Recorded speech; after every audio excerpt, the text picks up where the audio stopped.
이번 예산은 사실상 사고 예산입니다. 사고 예산.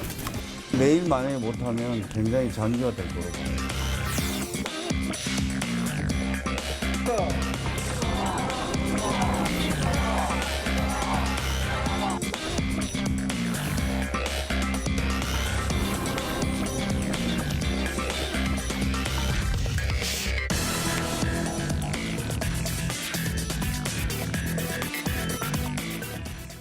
여의도 사사건건 더불어민주당 용인정 지역구의 표창원 의원, 또 자유한국당 포항 북지역구의 김정재 의원 자리했습니다. 어서 오십시오. 네, 안녕하세요. 네, 반갑습니다. 오랜만에 나오셨어요. 네. 예산안 여쭤보기 전에 시청자분들이 이른바 유치원 3법 관심 많으니까 네. 통과 안 될 것 같은데요. 뭐가 문제입니까? 저는 그렇게 통과에 좀 긍정적입니다. 네. 왜냐하면은 지금 사실 여야가 지향하는 바가 같습니다. 네. 쉽게 얘기하면 그 국가 예산을 잘못 썼다면 그건 철저하게 근절시켜야 된다. 그리고 회계를 투명하게 해야 된다라는 거거든요. 그건 똑같습니다. 그런데 이제 방법에 있어서 조금 차이가 있는데요. 그게 지금 현재 누리과정 예산이 2조 원이나 됩니다. 네. 엄청난 예산이죠. 그런데 지금까지 유치원 어떻게 운영했냐면 국가에서 지원금을 주는 것이 2조인데 이것과 또 학부모가 내는 부담금이 있습니다. 원비라고 하죠. 네, 원비라고 그러죠. 네. 그걸 한 통장으로 관리를 한 거예요. 소위 말하면 공과 사가 막 섞여서 회계 처리가 제대로 안 된 겁니다. 그러면 국가가 어떻게 회계 처리를 하라라고 규칙을 만들어줬어야 하는데 국가가 지금까지 만들어주지 않았습니다. 그래서 이런 문제가 불거지는 건 이미 예견된 일이었고요. 네. 그래서 이번에 법을 냈는데 핵심은 뭐냐.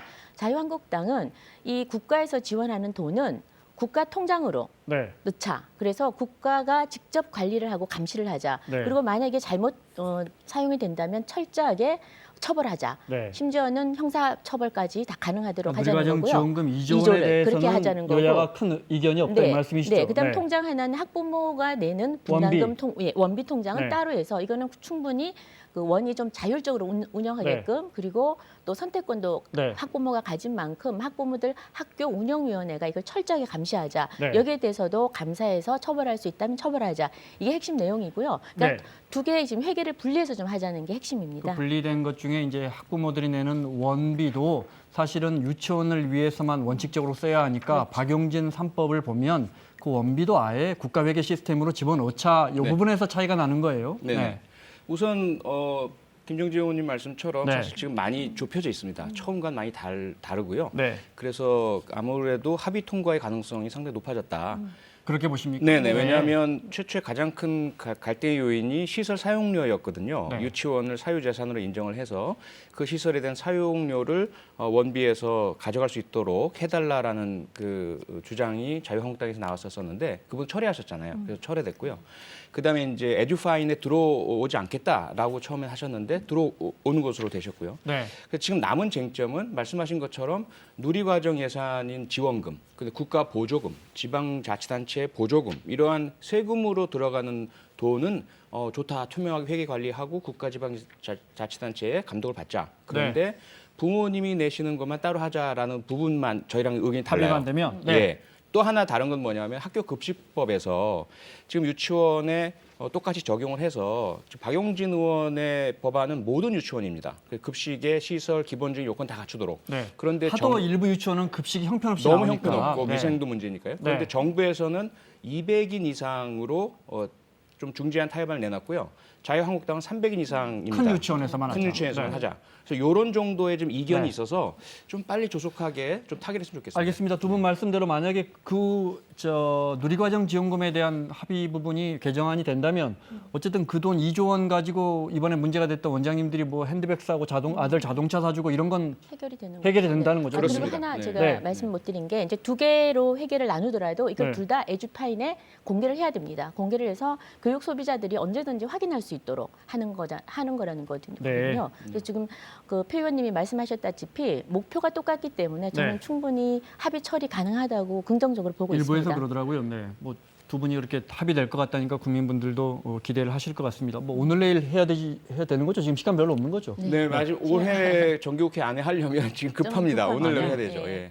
이거 올해 넘기면 내년에 이제 2월 임시국회로 넘어가는 문제가 생기니까. 내년은 되면 이제 총선 1년 남았는데 한유총 무서워서 국회의원님들이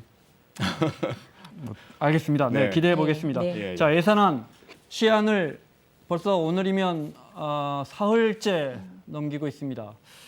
일단 각 당 지도부의 입장 잠깐 들어보겠습니다. 어제 어디까지 진행됐는지 얼마나? 오늘 아침에 이제 마지막 좀 조정을 해보려고 어제 뭐 완전히 끝내지 못했어요. 오늘 뭐 아무튼 좀 마무리 해보려고 할 겁니다. 어느 정도 됐다기보다는 이제 각 당이 이제 뭐랄까 정책적인 판단을 해서 합의를 할 건가 말 건가 이런 게 남아 있는 거예요. 5가지 중점 중에서 가장 문제가 되는 게 지금 뭘까요? 이제 일자리 예산, 뭐 남북 경협 예산 그런 거죠. 정기국회 종료에 얼마 안 남았는데 아마 오늘 오전까지 합의가 안 되면 뭐 상당히 본회의 날짜는 이거 다 협상되고 나서 네, 그래야. 왜냐하면 나머지 이거 우리가 합의하는 시간에 따라서 실무 작업에 시간이 필요하기 때문에. 네, 아직까지 4조 세수 결손 대책을 그냥 시시하고 뭉개고 넘어갈 생각만 한 것이지 정부가 명확한 입장으로 정리되지 않고서는 예산 성립 자체가 지금 잘못된 겁니다. 자, 홍영표 원내대표는 오전 중에 안 되면 이게 쉽지 않다고 했는데 오전 중에는 안 됐습니다. 합의가. 저것부터 여쭤볼게요. 4조 세수 결선, 그러니까 정부 재정 중에 세수로 4조 원 펑크난다 이 말씀이시죠. 네, 계속 네. 자유한국당이 이 부분 어떻게 할 거냐고 묻고 있어요. 네. 정부가 국채도 발행할 수 있다. 그러니까 저 빚내는 거죠. 그렇죠. 정부가 나름 어떻게 보면 대안을 내놨는데 이 부분 가지고는 안 된다. 사실 대한 국채 발행은 일종의 저는 협박이라고 봅니다. 먼저 그 4조 세수 결손에 대해서 다 아시겠지만 유류세를 인하했고 네. 또 지방 소비세를 이제 국가 재정에서 지방 재정으로 보조해 주죠. 예, 보조를 네. 해줍니다. 그것 때문에 지금 사주가 쉽게 얘기하면 아까 말 펑크가 난 건데요. 네. 결손이 생긴 건데 그러면은 당연히 세출도 줄여야 되겠죠. 그래서 이 세출을 어떻게 씀씀이를 줄여야 될지 4조 부분에 대해서 이걸 지금 가지고 내역을 좀 가지고 오라는 겁니다. 네. 아니면 이 4조 세수 결손에 대한 세부 내역을 그걸 가지고 와서 국채 설명을 발행한다고. 하면 네. 그런데 거기에 대해서도 국채 발행을 안 하고도 충분히 할 수 있는데 할수 지금 내역을 있는데 안 가지고 오는 굳이 거죠. 빚낼 필요가 있느냐? 그리고 지금 소소위가 열리기 전까지 가지고 오겠다고 그랬는데 네. 사실상 아직 어떤 답도 없고요. 또 더 엄밀하게 얘기하면은 사실은 예산을 넘겨놓고 이렇게 정책 변화가 와서 새롭게 그 예산을 손을 봐야 될 때는 수정안을 내는 게 지금 법상 내게 돼 있습니다. 네. 그런데 수정안도 안 내고 이렇게 세수 결손에 대한 구체적인 세부 내역 설명도 없고 그래서 지금 좀 교착 상태에 빠져 있는 것 같아요. 근데 우선 4조의 세수 결손은 아니고요. 말씀하신 것처럼 상당 부분은 지방 소비세로 지방 자치단체에 주는 겁니다. 그래서 사업 자체를 국가 부담에서 지방 자치단체로 이전만 하면 다 해결되는 것이에요. 문제는 이제 유류세 인하에 따라서 세수 감소분이 발생을 네. 하는데요. 이 부분 역시 한 1조 얼마가 한 되죠? 1조 네, 네. 그 부분에 대해서 지금 여야 간의 합의 사항에 따라서 어떻게 될지가 변동의 부분인 거고요. 그래서 우선은 국채 발행의 가능성을 둔 것이고, 예를 들어 지금 그 유류세 인하로 인해서 파생할 수 있는 또 다른 그 세수 효과도 분명히 있거든요. 그래서 잉여가 연말에 될 것으로 지금 예상이 되고 있는 상태이기 때문에 네. 지금 김성태 세금 원내대표의 걷는 게 좀 말씀은 남는다 이 말씀이시죠? 그렇죠. 네. 지금 김성태 원내대표의 말씀은 일단 그러한 문제를 딱 걸어두고 예산에 대한 협상의 카드로 활용하시는 거거든요. 네. 지금 우리가 프랑스 파리에서 일어난 지금 국가 비상사태에 준하는 부분도 유류세 인상 때문에 발생한 겁니다. 유류세가 그만큼 민감한 것이고 우리는 오히려 인하해서 국민에게 도움이 되는 방향으로의 정책이 지금 형성이 된 것이고요. 이 부분에 대한 처리는 예산하는 협상 과정에서 분명히 대안이 마련되기 때문에 이걸 예를 들어 기획재정부가 딱 그러면 4조에 대한 다른 안을 가지고 온다. 그러면 이거 자체로 다른 모든 예산이 틀어지고 아우가 안 맞게 되는 문제가 생깁니다. 네. 그래서 이 부분은 물론 그 변동 사항에 대한 지적은 충분히 하실 수 있고 이 부분에 대한 협의는 협상 내역에서 좀 풀어내시면 될 것 같고요. 그래서 어쨌든 빨리 법정 시한도 넘겼으니까 네. 예산 합의가 좀 이루어졌으면 좋겠습니다. 남북 협력 기금 네. 그게 얼마였더라요? 네. 그다음에 1조 가량 되죠. 예. 또 사실은 정도? 예. 그 전까지 지금 저 대북 제재 때문에 쓰지도 못하는 돈인데 왜 잡아놓느냐 이 부분이 또 있고 네. 네. 일자리 특히 그렇죠. 의미 없는 일자리에 돈 너무 많이 들어간다 이 부분은요. 이건 전혀 깎을 수가 없는 겁니까? 예, 왜 그러냐면 남북 경협에서는 아시다시피 제재가 어떻게 풀리느냐에 따라서 오히려 그보다 더 들 수도 있고요, 나중에. 네. 또는 제재가 안 풀리면 못 쓰는 예산이 될 수도 있거든요. 그러다 보니까 지금 그걸 미리 줄여놔 버리면 갑자기 이제 지금 김정은의 방남 또 걸려 있고 그다음에 네. 북미 정상회담도 자리 잡혀 있는데 여기서 잘 진척돼서 비핵화 진척되고 그래서 유엔의 제재, 미국의 제재 풀려서 빨리 철도 도로라든지 경협이 풀리게 된다면 지금 사용할 수 있는 부분이 마련돼 있어야 합니다. 물론 이것이 나중에 잘 안 돼서 잉여 예산으로 쓰지 못한 예산으로 남을 수가 있어요. 그때 되면 또 비판받아야죠, 당연히. 비판받아야 하지만 쓸 수 있을 부분을 마련해 두는 건 정부의 의무입니다. 네. 이 부분은 저희들 꼭 고수해야 될 것 같고요. 일자리 예산 역시 마찬가지거든요. 물론 시각의 차이는 있어요. 일자리는 민간에서 기업에서 하는 것이니까 국가에서 가급적 개입하지 말아라 라는 뭐 주장도 당연히 일리가 있죠.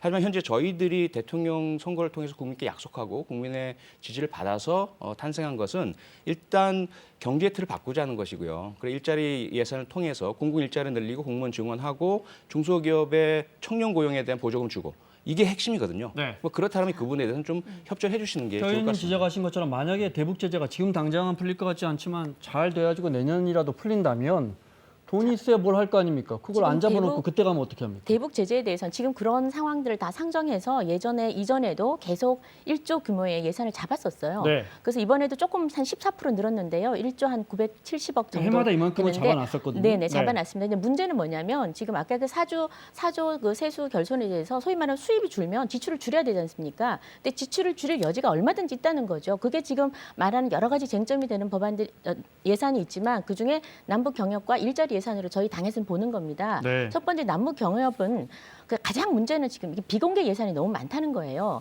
1조 약 1,000억 중에 65%가 비공개입니다. 여태까지 역대 정부에서 이 기금이 남북협력 경협 기금이 있었어요. 그러나 네. 16%, 26%가 최대였어요. 근데 지금 65% 거의 대부분 반 이상이 지금 7,600억 정도가 지금 비공개라는 겁니다. 자, 깜깜 그러니까, 예산이 아니. 그러니까 이게 전혀 심의를 할 수가 없는 거죠. 깜깜 예산이라는 1조 원 거죠. 잡아놨는데 그래서 설령 가지고- 쓰더라도 그걸 대북 그렇죠. 협력 사업에서 어디에 쓸지가 또 깜깜이다. 그것도 깜깜이고. 네, 먼저 그다음에 그거 여쭤볼까요? 네. 일단은 아니. 남북 경협 기금이란 것 자체가 네. 우선 총액 대비이고요. 그다음에 이제 어떻게 사용될지에 대한 부분들은 변동 가능성이 대단히 높습니다. 그래서 어쩔 수 없는 그런 비공개 근데 부분이 분명히 있고요. 문제는 이전 네. 정부에 비해서 우리가 상식이라는 게 있지 않습니까? 소위 말하면 일정 부분은 저희가 비공개한다는 게 이때까지 묵인해 왔습니다. 그런데 그 퍼센테이지가 보통 10% 20%였는데 이번 정부에 갑자기 내년 예산의 65.3%가 지금 비공개라는 거죠. 네. 그래서 깜깜이 예산에 대해서 이 내용을 좀 가져와라. 이게 왜 그러냐면 이게 깜깜이로 되면 가장 큰 문제가 전용 가능성입니다. 전용을 하게 되는 거죠. 요즘 아시겠지만 특활비 그 전용하고 한 것에 대해서 지금 줄줄이 대통령부터 줄줄이 다 그 형사처벌 받지 않습니까? 그래서 이런 식의 지금 예를 들면 네. 지금 그 깜깜 예산으로 들어간 게 최근에 알다시피 개성공단 기업에 지원을 한 1,200을 해줬습니다. 이것도 저 전용한 케이스고요. 그다음에 또 그 개성 그 사무소 네. 저 리모델링 하는데도 100억 썼는데 이런 것도 다 전용한 사례입니다. 그래서 예산을 저희가 제대로 감시할 수 없도록끔 이렇게 비공개를 한다는 게 첫 번째 문제고요. 그다음에 또 문지방 예산이라고 있습니다. 예를 들면 SOC 사업을 처음에 계속 설계비라든지 용역비라든지 한 5억, 10억만 넣는 거죠. 그러나 그 뒤에는 수조 원의 예산이 앞으로 네. 향후 써야 되는 겁니다. 그래서 이 부분에 대해서도 문제 제기를 하는 거고요. 일자리 예산은 더더욱 심각한 게 작년까지 올해까지 54조를 썼습니다. 54조는 다 1억씩 54만 명을 주는 돈 어마어마한 돈입니다. 올해 23조가 잡혀 있어요. 지금까지 그러면 한 77조, 78조가 되는데 과연 일자리가 창출됐느냐? 건전한 장기적인 네, 일자리가 네. 창출됐느냐? 네. 아니거든요. 그래서 여기에 그 부분, 대해서 네. 여기에 대해서는 더 이상 정부가 재정으로 일자리 창출하는 사람이 거는 바뀌어도 똑같아요. 반대입니다. 네. 아니 반대입니다. 좀 이렇게 네. 서로 주고받고 하시는 게 훨씬 좋을 것 같습니다. 아니, 너무 먼저 길게 말씀을 하시면 남북협력기금과 알겠습니다. 일자리 네. 말씀하셨기 때문에 네. 예. 알겠습니다. 네. 예. 근데 우선 이제 남북 경협 예산 같은 경우는 말씀하신 것처럼 제가 설명을 좀 드려야 하겠는데 그 예. 전에 나오시던 자유한국당 의원님들도 시간을 너무 많이 초과해서 그 부분만 조금 양해 네. 뭐 하실 말씀이 많으니까. 네, 네. 조금씩 이게 왔다 네. 갔다 하면 네, 다 될 것 같아요. 네, 네. 예. 그래서 남북 경협 예산 김정재 의원님 말씀처럼 이게 어디서 어떻게 풀릴지가 미리 예측하기 대단히 어렵습니다. 그래서 다른 예산처럼 미리 다 세목 항목 다 정해서 전용 이용 불가능하게 한다는 것과는 좀 체계가 다른 예산이라는 점. 그러다 보니까 이제 총액 중심으로 가는 것이고 네. 어느 정권이나 마찬가지였고 다만 지난 이명박 박근혜 정권에 비해서 지금 남북 화해 무드가 훨씬 조성되어 있는 국제적 상황도 있고 하다 보니까 네. 그 점과 좀 다른 점이란 것. 두 번째는 이제 일자리 예산 같은 경우는 뭐 각 일자리 예산 한 명당 그대로 산출이 되었느냐 이렇게 이제 짚어보면 당연히 문제가 있죠. 그런데 아시다시피 일자리 예산이란 것이 그렇게 한 명을 직접 고용하는 형태가 아니고요. 일자리 안정기금의 향상도 있고요. 그다음에 중소기업에 대한 지원도 있고요. 그다음에 일시성 공공 일자리도 있고 기존에 있던 일자리였던 나쁜 일자리였던 비정규직을 좋은 일자리인 정규직으로 바꾸는 것도 있죠. 네, 이런 지원금이 부분들이 들어가죠. 네 그러다 보니까 지금 나타난 지표 중에 하나는 근로 가정의 소득이 과거에 비해서 훨씬 향상됐습니다. 그러니까 비근로 일자리를 찾지 못한 분들에 대한 지원이 훨씬 더 문제인 것이고 이렇다 보니까 조금 그 일자리 안정자금과 일자리 예산 같은 경우는 조금 길게 텀을 보고 네. 마지막에 봐야 될 것 같습니다. 알겠습니다. 하실 말씀이 많겠지만 저희가 여쭤볼게요. 뭐 일자리는 네. 더 이상 얘기를 안 해도 국민들이 알아서 그건 충분히 판단하실 겁니다. 두 분이 너무 네. 쉽게 설명하셔서 국가는 이 일자리를 만드는 게 일자리라든지, 아닙니다. 기업이 만드는 남북 겁니다. 협력 기금에 대한 그 예산에 대한 자유한국당과 민주당의 입장은 충분히 쉽게 이해하셨을 거라고 생각됩니다. 하나만 간단히 여쭤볼게요. 18, 19, 20일 김정은 답방설이 오늘 아침에 보도됐고 청와대는 부인했습니다. 네, 국정원도 부인한 것 같고요. 혹시 김정은이 조만간에 김정은 위원장이 답방하면 자유한국당의 입장이라든지 뭐 당론 같은 게 있습니까? 답방은 지금 저희가 남북 대화 정상회담도 그렇고 네. 그다음 미북 회담도 그렇고요. 정상회담들이 하는 이유는 하나 아니겠습니까? 소위 말하는 평화 정착이 전제되고 또 평화 정착을 해야 되고 이것 전제는 비핵화입니다. 지금 비핵화 로 가는 과정이 저는 남북 정상회담이라고 생각을 합니다. 근데 과연 지금 그게 성과가 있느냐? 네. 그거 한번 되물어 봐야 될 것 같아요. 소위 말하는 북한이 미국과 아니, 그러니까 정상회담도 답방에 대한 자유한국당의 뭐 하실 말씀 많겠지만 그러니까 답방에 대한 자유한국당의 입장이 어떤 건지 여쭤보는 겁니다. 비핵화에 대한 어떠한 조치가 취해지지 않는 한은 우리가 뭐 쌍수 들고 환영하고 이런 입장을 취하기는 곤란하죠. 네. 최소한 거기에 대한 답은 나와줘야 되겠죠. 만약에 예. 답방하면 이렇게 현수막 들고 반대하실 거예요? 헌수막 들고 반대 그런 건 뭐 저희가 당론으로 정하고 이런 건 아닌 것 같아요. 국민들의 뜻이죠. 네. 국민들이 어떤 반응을 낼지가 궁금하고요. 네. 그런데 적어도 지금 뭐 대통령께서는 마치 이 답방이 그 지고지순한 목표인 것처럼 국민들한테 절대 국론 분열하지 마라 이런 식으로 말하는 거는 좀 잘못이라고 생각합니다. 네. 예. 그렇게 얘기한 적 없고요. 오늘 조명균 통일부 장관도 남남 갈등을 직접 목격하는 것이 김정은 위원장에게 큰 도움이 될 것이다. 이렇게 얘기를 했습니다. 우리 민주주의 사회고 시끄럽습니다. 민주주의는 당연하죠. 그래서 자유한국당의 반대 당연히 있어야 될 것 같고요. 그리고 뭐 거리에서 반대하시는 분들의 시위도 있을 수 있고요. 그래서 이런 부분들이 네. 다 대한민국의 장점이라 저는 생각합니다. 알겠습니다. 자유한국당 이야기 좀 몇 가지만 여쭤보겠습니다. 박근혜 이명박 전 대통령 구속돼서 재판받고 있는데 불구속 재판을 받게 해주자라는 게 아마 뭐 흔히 복당파라고 합니까? 비박계라고 합니까? 여기서 이야기가 나와서 이게 좀 논란인가 봅니다. 일단 이걸 여쭤보겠습니다. 어떻게 두 전 대통령이 불구속으로 재판받는 게 좋겠습니까? 좋다 나쁘다에 대한 불구속 재판에 대해서 사실은 네. 당내에서 어떤 뭐 특별한 토론이나 이런 총의가 모아진 적은 없습니다. 근데 네. 저도 언론을 통해서 봤고요. 또 그 말씀하신 주체들이 지금 현재 당내에서 과거에 소위 말하면 뭐 정치를 오래 하신 분들 그런 분들이 모여서 얘기를 좀 한 것 같은데요. 이건 당내 의견하고는 저는 좀 무관하고 개인적인 의견이라고 보고요. 네. 그다음에 지금 소위 말하는 불구속 재판에 대해서는 여러 차례 얘기가 이제 있었습니다. 왜냐하면은 벌써 구속된 지가 한 20개월이 됐죠. 20개월이 됐고 또 지금 계속해서 박근혜 전 구속 기간 대통령은? 네. 박근혜 대통령이죠. 네. 구속 기간 바로 만료 직전에 또 다른 혐의를 추가해서 계속 추가 구속을 지금 하고 있거든요. 네. 그래서 이 부분에 대해서는 한번 국민들의 총의를 한번 모아봐야 되고 네. 지금 불구속 재판에 대한 국민 여론이 있는 것도 사실입니다. 그래서 이 부분에 대해서는 저희도 한번 당내에서 의원님들의 의견을 한번 모아보는 네. 것이 바람직하지 않을까 어떻게 생각합니다. 보십니까? 개인 국회의원이나 정치인의 의견 표명에 얼마든지 자유라고 생각을 합니다. 그런데 만약에 결의안 형태, 지금 얘기된 대로 또 당에서 그런 좀 결정된 형태라고 한다면 이건 사법부에 대한 좀 압박이 될 수가 있고요. 얼마 전에 자유한국당에서는 법관 대표자 회의에서 그 사법농단 연루 의혹 판사들에 대한 탄핵 찬성 의견을 낸 것을 그 입법부에 대한 위헌적인 네. 그런 영향이다 이렇게 이제 논평을 하신 적이 있거든요. 그럼 그에 위배되는 것이 자유한국당에서 행해지는 문제가 생기는 것이죠. 그래서 저는 개인적 의견이 얼마든지 내시는 것은 자유지만 결의안이라거나 또는 집합된 형태로는 안 하셨으면 좋겠습니다. 그 부분만 여쭤보겠습니다. 간단하게. 사법부가 영장 발부를 결정해서 영장 발부를 한 건데 이걸 입법부가 의견을 내는 거에 대해서 개인적인 의견은 가능하겠죠. 네. 예, 예. 그리고 뭐 말씀하신 대로 당에서 이게 결의안내는군요. 당에서 결의한 내용은 없으니까요. 네. 아직 뭐 그런 얘기는 없으니까 거기에 대해서는 제가 어떻게 얘기를 할 바는 네. 못 되는 것 같고 이게 일단 법적 구속력은 없으니까요.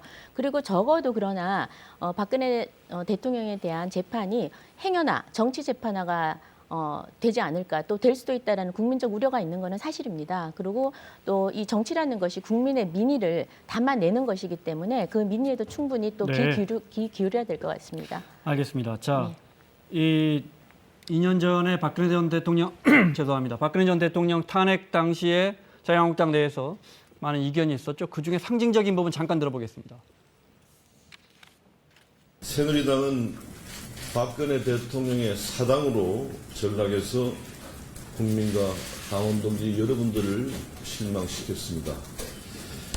저희들은 이러한 상황을 목숨을 걸며 싸우면서 막아야 했었습니다마는 저희들의 노력이 부족했다는 점을 인정합니다. 대통령에 대해서 야당보다 더 앞장서서 자, 당신은 하늘에서 내려준 인물인데 대통령인데 이렇게 칭찬하던 사람이 어느 날 갑자기 침을 뱉고 나는 이런 것은 부부 간에도 서로 예의가 있는 것이고 부모와 자식 간에도 있는 거고 우리도 상하관계가 있는데 이건 아니다. 그래서 이제 이른바 비박계 의원들 사이에서 저 불구속 재판 결의안 이야기 나오니까 서청원 의원이 지금 무소속이죠. 서청원 의원이 이런 입장을 또 밝혔습니다. 네, 호암무치와 배신의 정치다. 이 부분 어떻게 보십니까?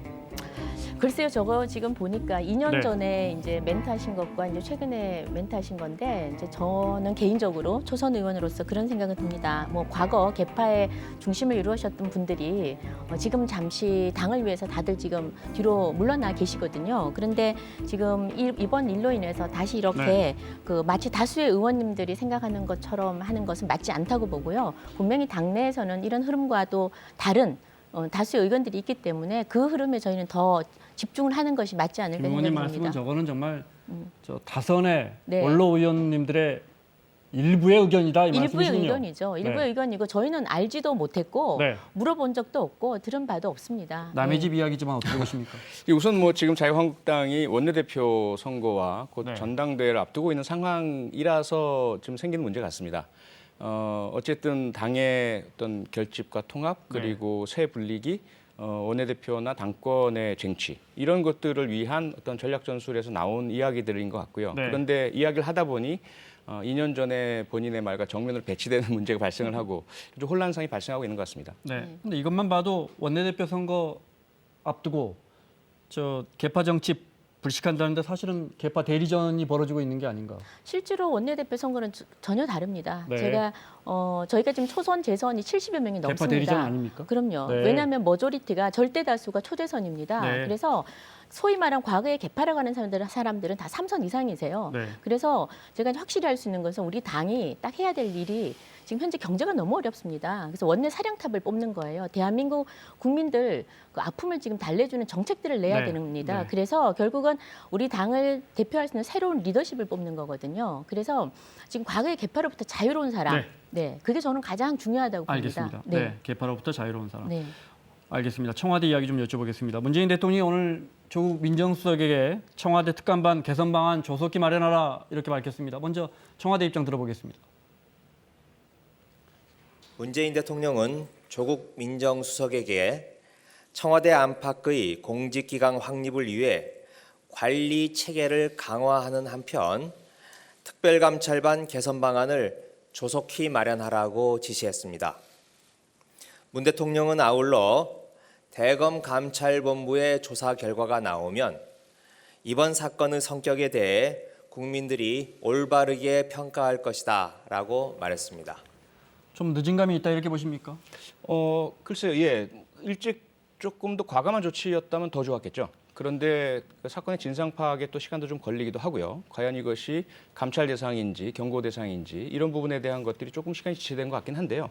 어쨌건 문제는 어디든지 발생을 할 수 있습니다. 가장 나쁜 것은 그 문제를 덮고 감추는 것이고요. 그것을 드러내고 저기하게 조치한다는 것, 그건 뭐 바람직한 일이라고 생각합니다. 조국 수석은 사실상 재신임하는 걸로 받아들여집니다. 이 부분은요. 네, 신임이 계속 이어져 왔죠. 네, 재신임이라는 경제인과 거. 없다 이렇게 보시는 거죠. 그렇죠. 네. 네. 일단은 과거 우병우 민정수석이라든지 네. 민정수석에 의해서 행해졌던 문제점들은 대개 직접 그 권력을 남용을 해서 스스로가 비리에 연루되거나 혹은 다른 그 조직이나 기관의 직권남용 형태의 그런 압력을 행사하거나 네. 사건이나 인사에 개입하거나 이런 것들이에요. 그런 것들은 절대로 있어서는 안 되고 발생되는 즉시 뭐 사퇴든 또는 형사 책임이든 져야 되겠죠. 네. 근데 지금 상황은 직원들 중에 일부의 비리 혐의가 지금 포착이 된 것입니다. 이것도 과거였다면 과연 경찰청 특수수사과에서 바로 청와대에 문제 제기를 했을까요? 이건 네. 청와대에 대한 어떻게 본다면 좀 문제 제기를 해도 괜찮다라는 안심이 있기 때문에 일어날 수 있는 것이고 그만큼 청와대도 무소불위의 권력을 행사할 수 없다는 표시가 될 수 있습니다. 네. 그래서 이런 부분들은 있는 그대로 다 드러내고 일말의 소통은 작동을 했다 이 말씀이시죠. 그렇죠. 네. 그리고 문제가 발견될 수 있는 메커니즘이다라는 네. 거죠. 네. 너무 모든 걸 좋게 해석하시는 것 같습니다. 긍정적입니다. 성격이. 네, 너무나 긍정적이신데요. 이거 그냥 대한민국 국민이라면 이런 지금 특감반에 소위 말하면 감찰하라고 권력 비리 제대로 캐내라고 현대판 이 마패를 준 거 아닙니까? 마패를 줬는데 공직 기강을 바로잡겠다는 분들이 자기들이 지금 골프 치고 자기 5급 셀프 채용해달라고 청탁하고 뭐 각종 비리가 지금 다 나왔습니다. 오죽했으면 전원을 다 교체했겠습니까? 분명히 스스로 인정하는 거거든요. 그런데 그에 대한 책임의 가장 수장에 있는 민정수석만큼은 절대로 못 건드리겠다는 거예요. 첫날은 그 민주당 의원들 내에서도 이건 바로 처리를 해야 된다. 그렇게 해놓고선 대통령이 믿어달라 말 한마디에 모든 게 바뀌었습니다. 네. 그래서 제가 드리고 싶은 말씀은 적어도 이번 같은 경우는 정말 민정수석에 대한 교체, 경질이 이루어져야 된다. 그래야 그 국민의 목소리를 좀 듣는 게 아닌가 그런 생각이 듭니다. 알겠습니다. 시간이 다 돼서 그래도 요거 하나만 더 여쭤보겠습니다. 또 표 의원님 발언 기회를 조금 더 드리는 의미에서라도 네. 고 장자연 씨 사건 네. 관련해서 그때 술자리에 전 법무부 장관이 있었다는 사실이 추가로 드러났습니다. 근데 네. 현장에 있던 목격자는 또 그 자리에 성추행까지 있었다는 건데. 예. 근데 이거 지금 피해자는 이미 세상을 떠났고요. 네. 이거 어떻게 수사하고 어떻게 조사합니까? 일단은 목격자의 네. 진술이 가장 중요하겠죠. 그 다음에 당시 수사 기록, 수사에 관여했던 경찰관과 검사 또 검찰 수사관들 네. 이들의 뭐 양심 선언에 가까운 사실관계에 대한 진술. 화면에 권재진 전 법무부 장관입니다. 네, 당시에는 대검찰청 차장이었고요. 그 이후에 법무부 장관이 됐죠. 네. 그래서 저러한 거물들이 연루됐다는 사실이 당시는 나타나지 않았었거든요. 그러면서 경찰 검찰의 수사가 결국 왜곡되고 축소되고 이러한 배경에 결국 네. 거물들이 있었다는 그런 의혹이 지금 확인된 것이니까요. 반드시 진상 규명을 해야 된다고 생각합니다. 어떤 식으로 하는 말이죠? 네, 지금 재수사에 들어갔으니까요. 네. 검찰의 재수사 과정에서 역시 과연 이것이 이제 증거가 다 확보될 것인가가 관건일 텐데 네. 증거에는 물적 증거와 인적 증거가 있거든요. 그래서 물적 증거 부분은 상당히 좀 많이 휘발되고 사라진 네. 상황이에요. 하지만 기록이라는 게 있고요. 그다음에 이제 통신 내역들이 있죠. 네. 그다음에 이제 관련된 사람들 진술이 있습니다. 이 부분을 좀 면밀하게 최종적으로 다 확인한다면 가능성은 열려 있습니다. 표 의원님은 가능하다 이렇게 보시는 겁니다. 네. 가능성은 열려 있죠. 네. 자, 알겠습니다. 자, 지금까지 더불어민주당 표창원 의원, 자유한국당 김정재 의원과 함께했습니다. 두 분 고맙습니다. 네, 고맙습니다. 감사합니다.